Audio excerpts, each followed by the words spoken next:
Now equipotential surfaces due to dipole. So to construct the equipotential surfaces due to the dipole, first we draw the pattern of electric field lines. Now dipole is what? A pair of equal and opposite charges separated by a finite distance. So that pair of equal and opposite charges is called dipole. Now as we know that opposite charges attract each other, so electric field lines जो होंगी they contract length wise. Longitudinally क्या होंगी? Electric field lines इस तरीके से contract हो जाएंगी. जो ब्लैक कलर की आपको लाइंस दिख रही है ये इलेक्ट्रिक फील्ड लाइंस आपकी इस तरीके से पॉजिटिव से नेगेटिव की तरफ, पॉजिटिव चार्ज से रेडियली आउटवर्ड होंगी, नेगेटिव चार्ज से रेडियली इनवर्ड रहेंगी. तो इस तरीके से electric field lines length wise क्या हो रही है? कॉन्ट्रैक्ट हो रही है. So that contraction indicates the attraction. क्या इंडिकेट कर रहा है? अट्रैक्शन. अब इस तरीके से ये पॉजिटिव चार्ज से रेडियली आउटवर्ड जा रही है, नेगेटिव चार्ज से रेडियली इनवर्ड आ रही है. That pattern we have discussed earlier in the pattern of electric field lines due to the dipole. अब यहाँ बेसिकली हमें क्या डिस्कस करना है? The shape of equipotential surface due to the dipole. अब यहाँ शेप देखिए, यहाँ मैंने शेप ऑलरेडी यहाँ कंस्ट्रक्ट किया हुआ है. ठीक है, शेप कैसा आ रहा है? कॉन्सेंट्रिक सर्कल्स के फॉर्म में आ रहा है. लेकिन देखिए कॉन्सेंट्रिक सर्कल्स कैसे बन रहे हैं. मैं इस साइड वाला मैंने इसलिए रिमेनिंग रखा है, मैं आपको ड्रॉ करके बता रहा हूँ. बीच में आपकी एकदम स्ट्रेट लाइन आएगी, क्योंकि हम पहले भी एक आर्टिकल डिस्कस कर चुके हैं electric potential due to dipole. तो electric potential due to dipole क्या था? Vp = Kp cos theta upon r square minus a square cos square theta. और जब थीटा 90 डिग्री होता है तो आपका पोटेंशियल क्या आता है? 0. तो डाइपोल के इक्वेटोरियल लाइन पर जितने भी पॉइंट्स होंगे उन सारे पॉइंट्स पर पोटेंशियल क्या होगा? 0 होगा. So all the points have a same value of potential, so that surface is called equipotential surface. तो ये जो बीच वाली लाइन दिख रही है आपको, ये भी एक इक्विपोटेंशियल सरफेस. क्या है? Equipotential surface. इस तरीके से हमने परपेंडिकुलर ड्रॉ किए हैं. एकदम सेंटर जो ओ से पास हो रहा है ये आपका इक्विपोटेंशियल सरफेस हो गया, एकदम स्ट्रेट. अब देखिए इस साइड में इक्विपोटेंशियल सरफेस कैसे ड्रॉ कर रहा हूं? कांस्टेंट जो आपकी इलेक्ट्रिक फील्ड लाइंस है उसके परपेंडिकुलर ड्रॉ कर रहा हूं, सेम लेंथ पे.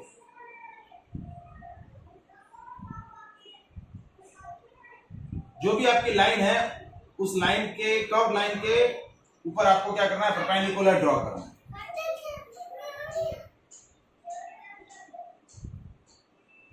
जैसा कि हमने यहां देखा, हमने पहले भी एक पॉइंट डिस्कस किया था कि electric field is inversely proportional to the separation. ठीक है, तो सेपरेशन में हमने क्या बोला कि जहां पर फील्ड लाइंस कंसंट्रेटेड है वहां इलेक्ट्रिक इक्विपोटेंशियल सरफेसेस के बीच का गैप कम होगा. तो देखिए यहां पर आपका इलेक्ट्रिक फील्ड जो है वो कंसंट्रेटेड है. क्या है? कंसंट्रेटेड है. तो फील्ड लाइन इक्विपोटेंशियल सरफेसेस के बीच का गैप कम है. और वही पीछे की साइड में देखिए गैप बढ़ता जा रहा है. गैप बढ़ता क्यों जा रहा है? क्योंकि electric field lines are far apart from each other. Field intensity is decreases. Field intensity decreases है तो दो या दो से ज्यादा इक्विपोटेंशियल सरफेसेस के बीच का गैप जो है वो बढ़ता जाएगा. अब देखिए यहां पर फिर ड्रॉ कर रहा हूं मैं.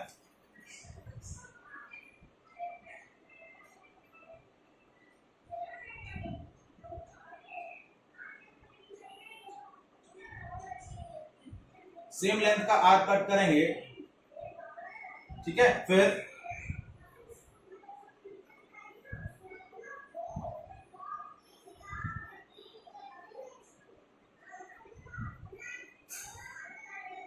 so that is the pattern of equipotential surfaces due to the dipole. That is in the shape of concentric circles. किस शेप में होगा?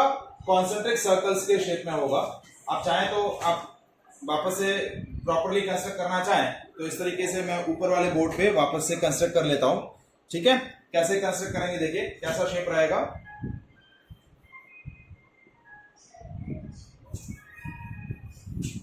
ये पॉजिटिव चार्ज, ये negative charge.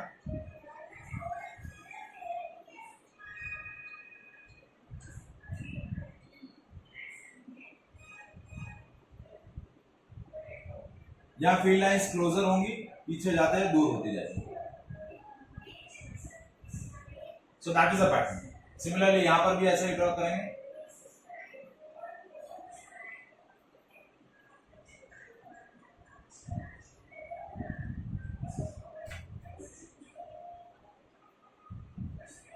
So that is the pattern of equipotential surfaces due to the dipole is in the shape of concentric surface. और दो equipotential surfaces कभी भी एक दूसरे को इंटरसेक्ट नहीं करेगी. बीच में आपका ये जो सेंटर पॉइंट होगा यहाँ पर आपका एकदम प्लेनस इक्विपोटेंशियल सरफेस आएगा, क्योंकि इस पॉइंट्स पर यहाँ जितने भी पॉइंट्स होंगे वहां सारे पॉइंट्स पर आपका पोटेंशियल क्या होगा, जीरो रहेगा. क्या रहेगा, जीरो रहेगा. Is it clear? समझ में आया? That is a shape of equipotential surfaces due to dipole. Any doubt in that part?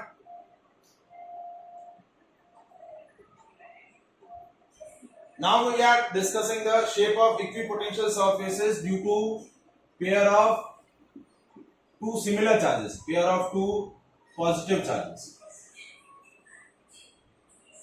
दो पॉजिटिव चार्जेस की वजह से कैसा पेयर फॉर्म, कैसा आपका फॉर्मेट बनेगा वो हम देखते हैं. ठीक है, तो कैसे देखिए.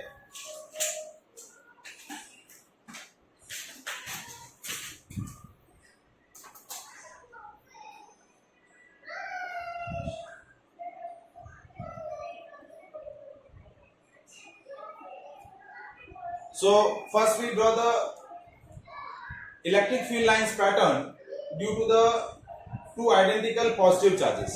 Now as we know that the positive charges repel each other. तो फील्ड लाइंस देखिए किस तरीके से बन रही है. ये पॉजिटिव चार्जेस की वजह से रेडियली आउटवर्ड, दूसरे पॉजिटिव चार्ज से भी रेडियली आउटवर्ड. अब यहाँ देखिए, यहाँ फील्ड लाइन ज्यादा कंसंट्रेटेड है, काउंट आउटवर्ड है लेकिन ज्यादा कंसंट्रेटेड है. जैसे जैसे नजदीक आएंगी फील्ड लाइंस, क्योंकि सिमिलर चार्जेस रिपेल कर रहे हैं, तो फील्ड लाइंस एक दूसरे से क्या हो रही हैं, they repel each other, so they expand themselves breadth wise. मतलब वो एक दूसरे को क्या करेगी, ब्रेथ वाइज वो एक्सपांड होंगी. लेंथ वाइज वो कॉन्ट्रैक्ट होती हैं, ब्रेथ वाइज वो क्या होती हैं, एक्सपांड होती हैं. सो they expand themselves breadth wise. तो इस तरीके से जैसे जैसे फील्ड लाइंस नजदीक आएंगी वैसे वैसे एक दूसरे को रिपेल करेंगे. तो यहाँ फील्ड लाइंस ज्यादा कंसंट्रेटेड है, इस रीजन में भी और इस रीजन में भी. तो फील्ड लाइंस जैसा हमने बोला कि जिस जगह पर फील्ड लाइंस ज्यादा कंसंट्रेट होंगी, at that place electric field intensity is more, electric field intensity is more than आपका दो इक्विपोटेंशियल सरफेसेस के बीच का गैप कम होगा. तो देखिए यहाँ गैप आपका कम है, यहाँ गैप कम है, यहाँ गैप बढ़ता जा रहा है. यहाँ गैप क्या हो रहा है, बढ़ रहा है, क्योंकि फील्ड लाइंस जो है वो फार अपार्ट है, स्ट्रेंथ वीक है, स्ट्रेंथ वीक है तो स्पेसिंग बढ़ती जाएगी. ठीक है, अब यहाँ कैसे मैंने इस साइड का ड्रॉ किया हुआ है, इस साइड का आपको ड्रॉ करके बता रहा हूं.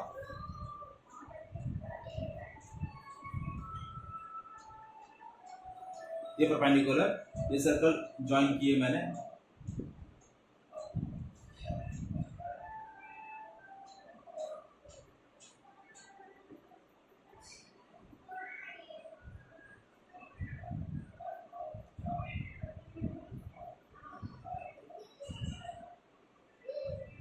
ठीक है, इस तरीके से.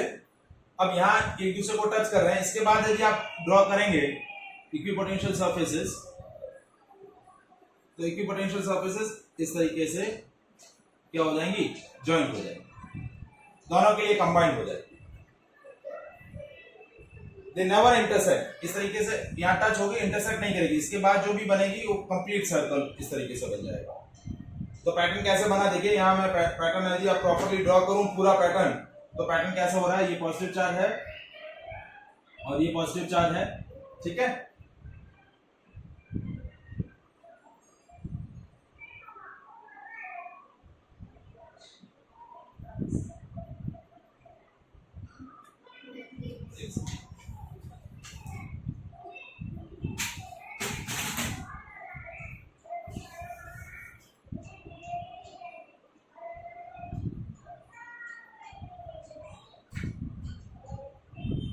एक second.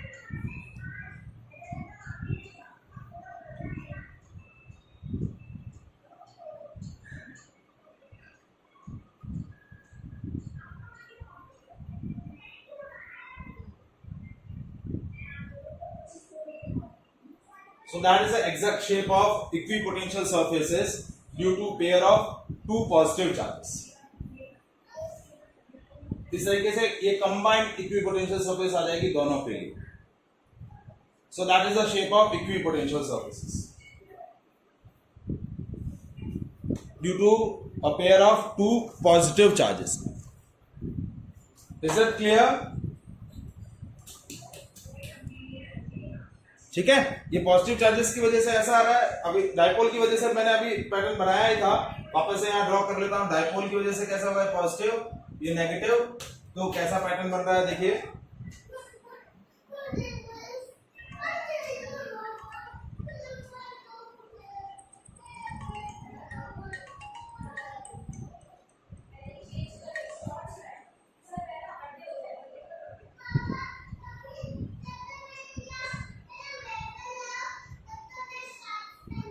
So that is the shape of equipotential surfaces due to dipole. ये dipole की वजह से है और ये pair of two positive charges की वजह से। So shape of equipotential surfaces of any kind depends on the system. ठीक है, जैसा सिस्टम रहेगा उसके ऊपर आपका क्या रहेगा, शेप और साइज रहेगा। Is it clear?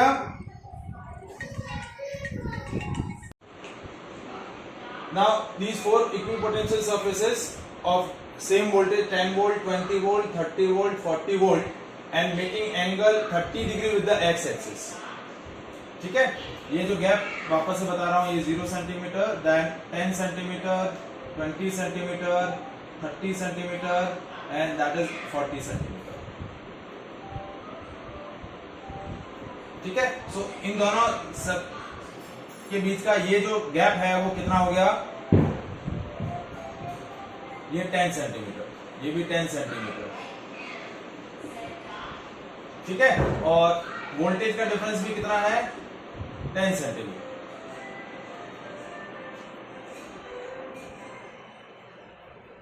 ये आपका बेसिकली 10 सेंटीमीटर है, 10 सेंटीमीटर ये है। ठीक है,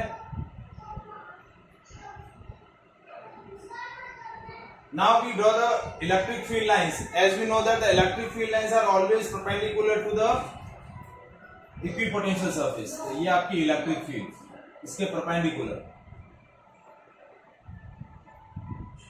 तो ये एंगल आपका 90 डिग्री है, ये 90, ये 90, ये 90, ये 90।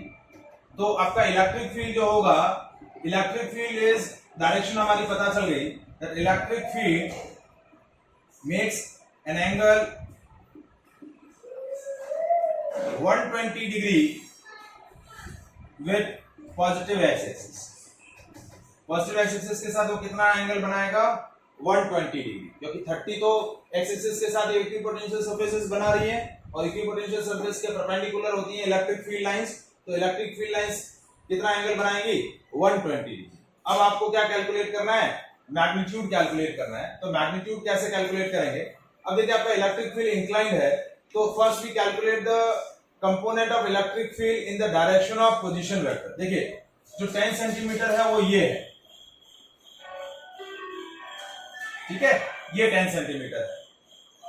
तो पोजीशन वेक्टर, या तो पोजीशन वेक्टर का कंपोनेंट ले लो या फिर इलेक्ट्रिक फील्ड का कंपोनेंट ले लो, दोनों में से कोई एक कंपोनेंट लेना पड़ेगा। ये जैसे ये आपका पोजीशन वेक्टर है 10 सेंटीमीटर, तो first we calculate the component of electric field in the direction of position vector. तो ये कंपोनेंट आपका हो गया Ex, हॉरिजॉन्टल कंपोनेंट। तो हॉरिजॉन्टल कंपोनेंट क्या हो जाएगा, देखिए dV is equal to minus E dot dr। So dV की वैल्यू कितनी आ रही है, 10 minus 20 is equal to minus E की जगह हम रख देंगे Ex और dr की जगह रख देंगे 0.1, क्योंकि इन दोनों के बीच का गैप कितना है, 10 सेंटीमीटर। तो 10 centimetre is equal to 0.1 into cos 0। क्या है, कॉस 0, क्योंकि ये जो इलेक्ट्रिक फील्ड का ये x कंपोनेंट है वो क्या बना रहा है, पोजीशन वेक्टर के साथ 0 डिग्री। तो ये हो गया minus 10 is equal to minus Ex into 0.1 into 1। तो ये माइनस माइनस प्लस हो गया, तो इलेक्ट्रिक फील्ड का x कंपोनेंट क्या हो गया, 100 वोल्ट पर मीटर। कितना हो गया, 100 वोल्ट पर मीटर। अब इस हॉरिजॉन्टल कंपोनेंट के बेसिस पे हम क्या कैलकुलेट कर लेंगे, टोटल। तो नेट इलेक्ट्रिक फील्ड क्या होगा,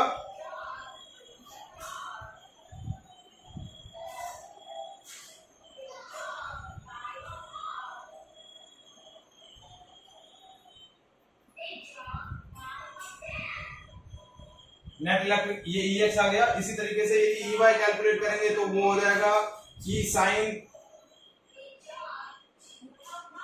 30। तो EY कैलकुलेट करने के बजाय हम E कैलकुलेट कर लेते हैं। इलेक्ट्रिक फील्ड कैसे कैलकुलेट करेंगे, ये EX की वैल्यू आ गई आपकी 100 वोल्ट पर मीटर। तो now this EX is equals to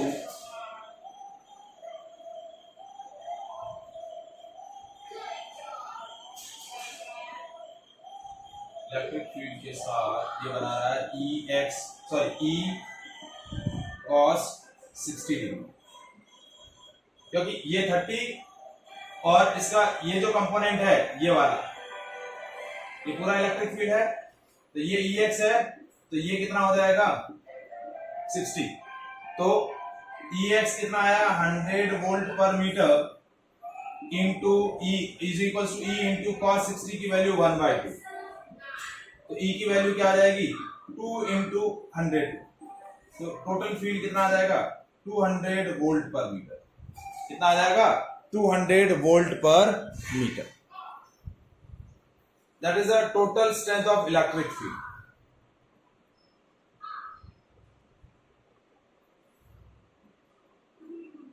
ठीक है, क्योंकि देखिए ये पूरा इलेक्ट्रिक फील्ड लाइंस का पैटर्न है। तो ये हॉरिजॉन्टल कंपोनेंट ये कितना एंगल बना रहा है, ये 30 है। तो ये कितना है, इक्विपोटेंशियल सरफेस के साथ वो 30 डिग्री बना रहा है। तो इलेक्ट्रिक फील्ड के साथ वो कितना बनाएगा 60 डिग्री। तो EX is what E cos 60।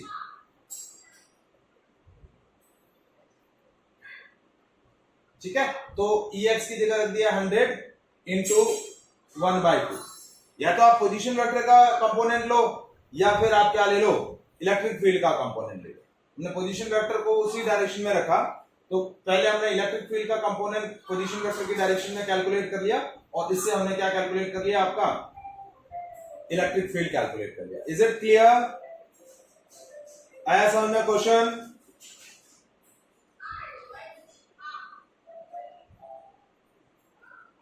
कौन सा वाला? Next question on the equipotential surface. Again same, we just find out the magnitude and direction of the electric field. Now this time equipotential surface is in the form of concentric circles. ये 60 volt, then 30 volt, then 20 volt, ठीक है। और ये आपका centre है, ये 10 centimetre, ये 20 centimetre और ये आपको दे रखा है 30 सेंटीमीटर। आप देखिए यहां हमने क्या देखा है कि जैसे जैसे आपका क्या हो रहा है, पोटेंशियल डिक्रीज होता जा रहा है, वैसे वैसे इलेक्ट्रिक फील्ड की स्ट्रेंथ बढ़ेगी, क्योंकि electric field is in the direction of increasing. Electric field किस डायरेक्शन में होगा, जहां पर आपका पोटेंशियल स्टीपली क्या होगा, डिक्रीज होगा। तो जहां डिक्रीज हो रहा है उसके बेसिस पे अब आपको कैलकुलेट करना है। देखिए सपोज ये सेंटर है, तो यहाँ पॉजिटिव चार्ज हम क्यों प्लेस कर दें। जैसे हम ये बोले कि concentric circle, concentric electric equipotential surfaces किसकी वजह से होती है, आइसोलेटेड पॉजिटिव चार्ज की वजह से या आइसोलेटेड नेगेटिव चार्ज की वजह से। सपोज ये हमने आपका पॉजिटिव चार्ज ले लिया, तो इस पॉजिटिव चार्ज की वजह से फील्ड लाइंस कैसी होगी, रेडियली आउटवर्ड। तो ये पॉजिटिव चार्ज है, तो फील्ड लाइंस, इलेक्ट्रिक फील्ड कैसा बनेगा, ये इलेक्ट्रिक फील्ड लाइंस।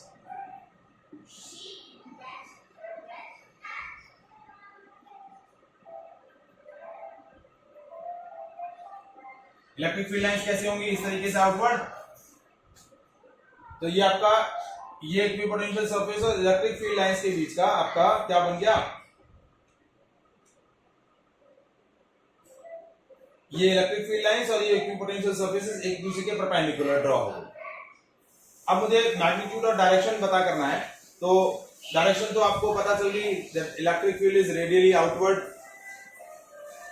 क्या होगा, रेडियली आउटवर्ड है, जैसे क्योंकि आपकी इक्विपोटेंशियल सरफेसेस कॉन्सेंट्रिक सर्कल्स के फॉर्म में है, तो electric field is radially outward. अब आपको इलेक्ट्रिक फील्ड कैलकुलेट करना है, तो इलेक्ट्रिक फील्ड कैसे कैलकुलेट करेंगे, या हम थोड़ा सा डिफरेंट अप्रोच यूज करेंगे। डिफरेंट अप्रोच क्या यूज कर रहे हैं, देखिए कि ना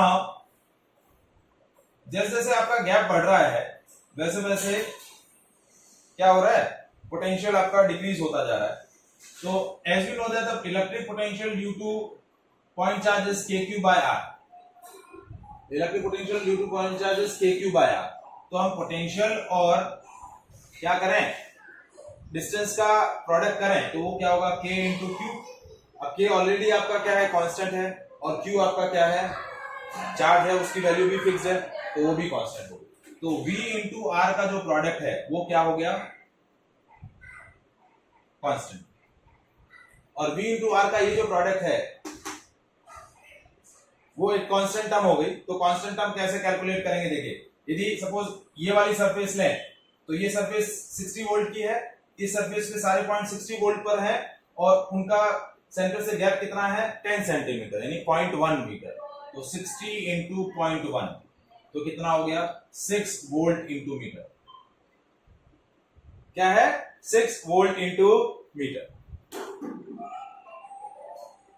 ठीक है, नेक्स्ट यदि ये सरफेस लें तो यहाँ 30 और इस सरफेस की सेंटर से डिस्टेंस कितनी है, 20 सेंटीमीटर, यानी 0.2, यानी 6 वोल्ट इंटू मीटर।